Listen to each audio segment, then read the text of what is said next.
What's good, YouTubers and YouTubettes?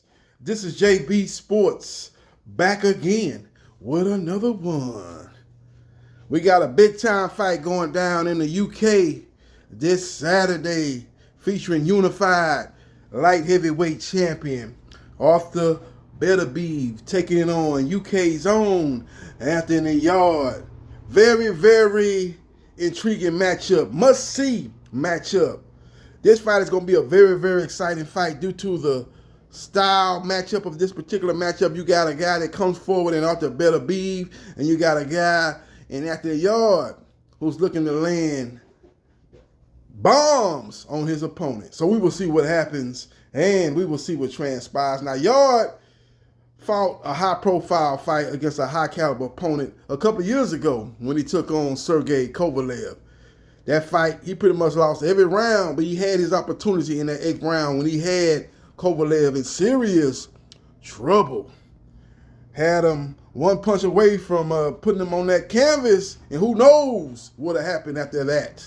But couldn't get the knockdown, couldn't finish him off, and after that he got stopped by a more seasoned and a more proven fighter than Sergey Kovalev. He gets his second turn at bat. As the old Jefferson song used to go, you and me, baby, let's have a turn is up. Heavy moving on up. Getting his second turn at bat. Taking on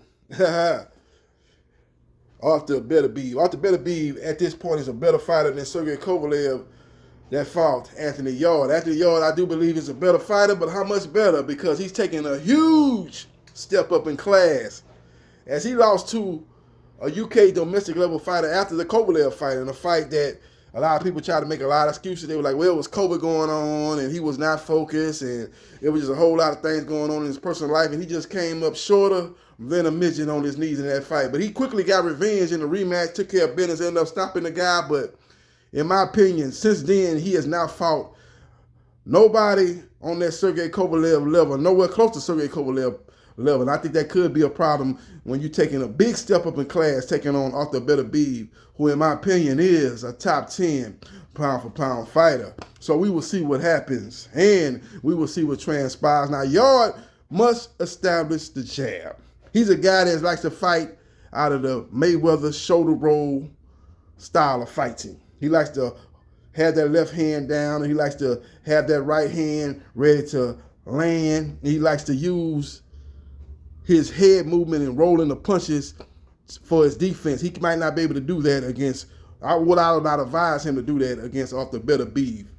He's a guy that relies on his reflexes more than his fundamentals, and that could pay dividends, or it could be to his demise versus Arthur Beterbiev. He must establish the jab, double up on the jab. He must get the respect of Iron Chin Arthur Beterbiev. I've never seen Arthur Beterbiev hurt, not once, throughout his entire boxing career. But if a Yarde, who is one of the better punchers at 175, is able to, at the very least, get his respect and make him a little bit more non-aggressive, that could help Yarde set up his offensive arsenal. So we will see what happens. Man, we will see what transpires. Arthur Beterbiev is a guy that has power in both hands. His right hand is his signature punch. He starts to land that right hand, it's usually bad news for his opponent. If Yarde is not able to take away that right hand and be able to counter the right hand with the straight left hand and the left hook, it could be problems for Anthony Yarde. Anthony Yarde is a good fighter. I don't know about his trainer. I don't know if he's getting the best trainers to maximize his ability in the UK. He's, to me, on the same or in the same situation as Anthony Joshua, a guy that's very talented, a guy that has a lot of skills, a guy that has power. But in my opinion, he's not getting the best of the best as far as trainers. Now, Anthony Joshua has made that move to come over to the United States, and he's going to be training up under one of the best trainers in the U.S., Derek James. But Anthony Yarde is staying true and staying loyal to the trainer that has trained him previously. And we got to hope that Anthony Yarde has grown since then. If he's not, he's going to get stopped in dramatic fashion by Arthur Beterbiev. So we will see what happens, and we will see what transpires. Now, Arthur Beterbiev is one of the most patient fighters in boxing. Very, very, very patient.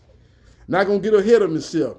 Going to set his shots up, going to walk you down, going to bring the mental pressure to you, and he's just going to pretty much implement his game plan. Very focused, very driven, very fundamentally sound, and he's a guy that's a very, very strong, tough-minded, hard-hitting fighter. And if you can't get his respect, if you can't hit him with nothing, then no opponent has able thus far to hit him with something to kind of slow down the pressure that he brings to his opponent. If you're not able to do that, you're not going to beat him. You got to beat him with some punches that pretty much get him to say, okay, wait a minute, this guy's got fire in his punches. He's got some stuff that if I ain't careful, I could be in trouble taking those type of shots. If you ain't got no type of shots, or if you ain't got the fundamentals as far as your footwork, and you ain't got the wheels to move around for a 12-round fight, very athletic type of fighter to move around and dance and jab, jab, jab. And when you get close time up and fight that type of fight, and there ain't too many fighters, especially in 175 pounds, there ain't too many fighters that can fight that way. I don't see Arthur Beterbiev losing at 175 pounds. So we will see what happens, and we will see what transpires. Very, very interesting matchup. I'm looking for Arthur Beterbiev to stop Anthony Yarde, a game Anthony Yarde in the 8th round. I think Anthony Yarde will put on a better performance than he put on versus Sergey Kovalev. I think he's a little bit more mature. I think he's an overall better fighter. I think he'll come in with a better game plan. As it seemed to me, the game plan with Sergey Kovalev was, okay, I'm going to wait for my opportunity, and I'm going to jump on him, I'm going to try to stop him. Instead of fighting round by round and try to be competitive round in and round out, win some rounds, and hopefully if pay dividends down the road, he was looking for one opportunity. And one opportunity came in the 8th round. He couldn't finish the job, and then he was just basically a fish out of water at that point, and he quickly got stopped. And Sergey Kovalev showed his pedigree, showed his experience, and showed his tenacity being in that situation, being in big-time fights. He was able to shut down and stop Anthony Yarde. Hopefully Anthony Yarde has grown since that fight. So we will see what happens, and we will simply see what transpires. Now, Sergey Kovalev must, again, establish the jab, double up on the jab, jab to the body, control Arthur Beterbiev, set traps for Arthur Beterbiev. When Arthur Beterbiev tries to come in, he must tame Arthur Beterbiev with the right hand. He is the guy with the faster hands. He has what you call fast twitch muscle. He has that advantage. He's a guy that's very, very, very good fighter, very talented fighter. And I think with the right trainer, he could be a world champion. I just think that the training that he's getting in the UK is not preparing him for the caliber of opponent that he's going to see this Saturday in Arthur Beterbiev. And I think that will be his ultimate demise. And again, I see him getting stopped in the 8th round as Arthur Beterbiev retains his titles.